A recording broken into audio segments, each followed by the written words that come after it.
विश्व का पहला ऐसा यह मंदिर जहां एक तरफ भोलेनाथ विराजमान है तो दूसरी तरफ खुदनी बीबी का मजार है। एक साथ भक्त मजार पर भी पूजा करते हैं तो वहां भोलेनाथ को भी जल चढ़ाते हैं। आज के इस वीडियो में हम पूरे इस मंदिर को आपके लिए एक्सप्लोर करेंगे कि क्यों इस मंदिर में मजार और भगवान भोलेनाथ एक साथ हैं। गर्भगृह में मजार भी है और भोलेनाथ का शिवलिंग भी है। तो चलिए इस वीडियो को शुरू कर लेते हैं। समस्तीपुर जिला मुख्यालय से लगभग 17 किलोमीटर की दूरी पर यहाँ स्थित है भगवान खुदनेश्वर महादेव का यह मंदिर। मंदिर के गर्भगृह में एक तरफ तो सामने मजार है, जैसे आप इस मेन गेट से एंट्री करेंगे तो सबसे पहले आपको मजार दिखेगा और इस मजार के ठीक उस तरफ में भगवान भोलेनाथ विराजमान है। लोग भक्त यहाँ आते पहले भोलेनाथ को जल चढ़ाते फिर मजार पर भी पूजा करते। समझ लीजिए अपने आप में धार्मिक एकता का यह बहुत बड़ा मिसाल है, जहाँ एक तरफ भोलेनाथ तो दूसरी तरफ खुदनी बीबी का मजार। कहते हैं कि 2600 साल पुरानी यह कहानी है जब खुदनी बीबी नाम की यह महिला इस जंगलों में यहाँ पर गाय चराने आया करती थी और जब वो गाय चरा कर घर ले जाती थी तो उसका गाय दूध नहीं देता था। कई बार इसको लेकर के उसके माता पिता ने सवाल पूछा कि आखिर तुम दिन भर तो गाय चराती हो लेकिन तुम्हारी गाय दूध क्यों नहीं देती? आखिर तुम दूध किसी को दे देती हो या फिर दूध तुम किसी को बेच देती हो? इस तरह के इल्जाम जब खुदनी बीबी पर लगने लगा तो एक दिन खुदनी बीबी गाय चराते हुए छुप कर देखने लगी कि आखिर गाय हमारी चरती है तो इसका दूध कहाँ जाता है। तब एक निश्चित स्थान पर जहां शिवलिंग है वहां कहते हैं कि जैसे ही गाय वहां पहुंची उसके थन से खुद ब खुद दूध गिरने लगा और ये देख करके खुदनी बीबी आश्चर्यचकित हो गई। इतने में कहते हैं कि कुछ लोग कहते हैं कि वहीं भोलेनाथ प्रकट हो गए तो कुछ लोग कहते हैं कि उस रात खुदनी बीबी के सपने में भोलेनाथ आए और उन्होंने कहा कि तुमने जो आज देखा है वो तुम किसी और को बताना मत, अगर तुमने बता दिया तो तुम्हारा देहांत हो जाएगा।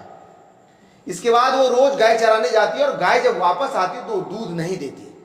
लेकिन यह सिलसिला बहुत लंबा नहीं चला और एक दिन उसके माता पिता उस पर इस इल्जाम को लेकर के पूछताछ करने लगे और जब प्रेशर बढ़ गया तो खुदनी बीबी को यह पूरी कहानी अपने माता पिता को बताना पड़ा।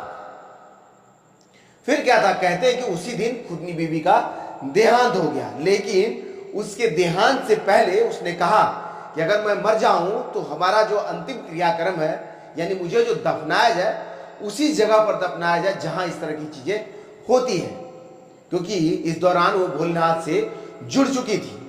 फिर क्या था, जब उसका देहांत हो गया तो उसके घर वाले वहीं उसको दफनाने के लिए मिट्टी खोदना शुरू किए जहां से यह शिवलिंग बाहर आया। कहते हैं कि जब इसकी खुदाई हो रही थी उस दौरान उसका कुदाल शिवलिंग से टकराया और शिवलिंग कट भी गया और आज भी कहते हैं कि उसका निशान उसके ऊपर मौजूद है।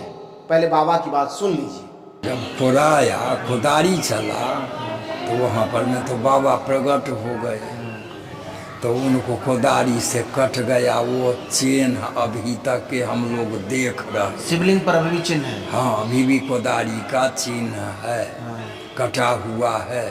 जब कट गया तो मानव की तरह वहाँ पर में खून का ढेर हो गया, खून बहुत बहा।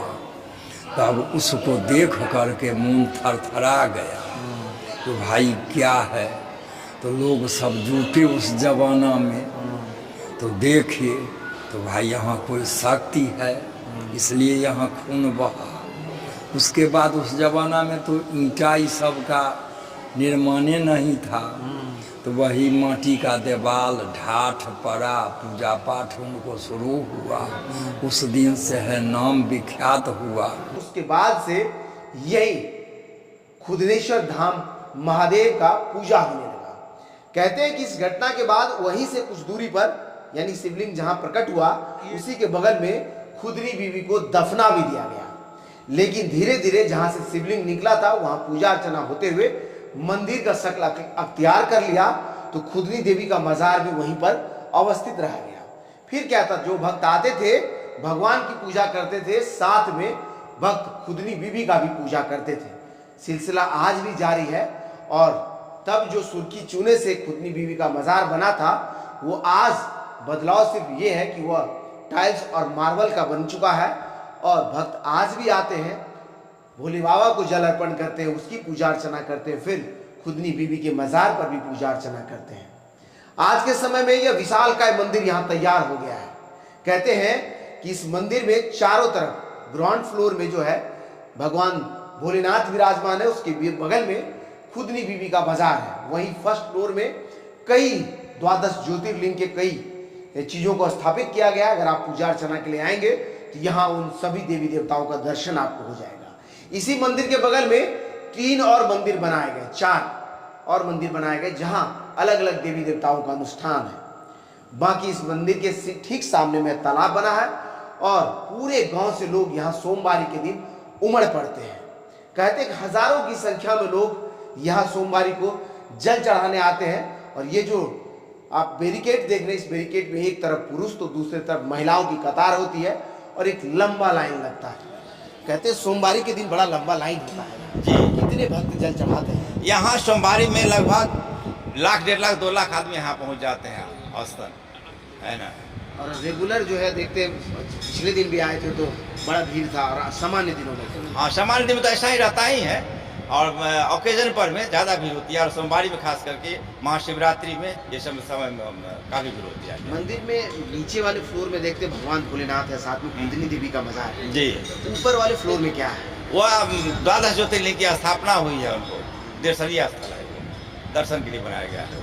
ऊपर में 12 ज्योतिर्लिंग। 12 ज्योतिर्लिंग का। बाकी और मंदिर में क्या क्या विशेषता है? और यहाँ पर भगवान विष्णु का क्षीरसाई विष्णु का है मंदिर बना हुआ है और भैरव बाबा का मंदिर है, माता जगदम्बा श्री दुर्गा जी का मंदिर है ना, महावीर जी का मंदिर है, ईश्वर का स्थापना है। बगल में ब्रह्मा जी का मंदिर है और उसके साथ साथ शनि भगवान का भी मंदिर है। कहते हैं कि खुदनेश्वर धाम महादेव में आप जो भी मनोकामना रखते हैं भगवान उसे पूरी करते हैं। इसीलिए तो यहाँ लगातार जल चढ़ाने वालों का सिलसिला सामान्य दिनों में भी नहीं रुकता। खुदनेश्वर धाम का यह महादेव मंदिर समस्तीपुर के जिला मुख्यालय से लगभग 17 किलोमीटर की दूरी पर है, तो राजधानी पटना से लगभग ये 75 किलोमीटर दूर है। आपको भी कभी आना हो तो आप आइए, यहाँ भोलेनाथ का दर्शन कर अपनी मनोकामना रखिए। कहते हैं कि भोलेनाथ की असीम कृपा है।